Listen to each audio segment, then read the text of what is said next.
আমার নাতি এই মিলনের ছবি কোনদিন যদি ঠেকিয়া আমিও কাছে প্রতি বছরের ন্যায় এবছরও এই হৃদয় গ্রুপ তৈব আলী ভাই অবশ্য হৃদয় গ্রুপ তৈব আলী ভাইয়ের ছেলে তৈব আলী ভাইয়েরই সে এটা করে থাকেন।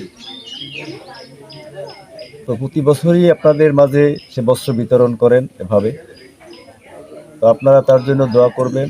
গত বছর অবশ্য আমি এসেছিলাম আপনাদের এই বস্ত্র বিতরণ অনুষ্ঠানে। সুন্দর, আমরা দোয়া করি যে তৈবারি ভাইয়ের মতো আরও বেশ কিছু লোক যেন আমাদের এই সমাজে তৈরি হয় এবং তারাও যেন এভাবে এই গরিবদের মাঝে তারাও যেন এই বস্ত্র বিতরণ বা টাকা পয়সা দেয়। তাইলে হবে কি যে যারা অসহায়, যারা মনে করেন আজকের আল্লাহ তো দাঁড়াই কথাটা আমি হেলে আমাকে দিকে একটু সারা দিয়ে নাম ইনশাআল্লাহ জানি এইভাবে যেতে পারি বলছি।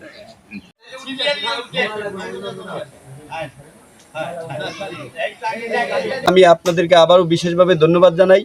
এরপরে আমার বিশেষ একটা কথা হচ্ছে, প্রতি বছরের ন্যায় আমরা প্রায় 30 বছর থেকে এই রকমের আমরা আগে একটু কম দিছি, কিন্তু এখন একটু পারতেছি, বেশি দিতেছি। আপনারা দোয়া করবেন। আমার ভাই আলহাজ তৈবুর রহমান এবছরও তার এলাকায়, সে যে এলাকায় বসবাস করে সেখানে প্রায় 2000 কাপ বস্ত্র বিতরণ করেছে। আমাদের এখানে আমার ভাই প্রায় 2 শতাধিক বস্ত্র দিয়েছেন।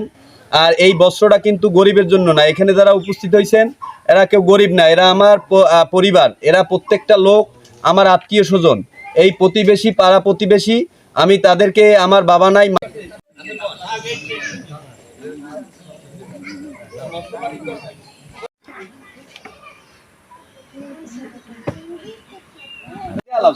একটা লঙ্গি একটা লঙ্গি না সাদাটা না সাদাটা না এই তো সব সাদা এবং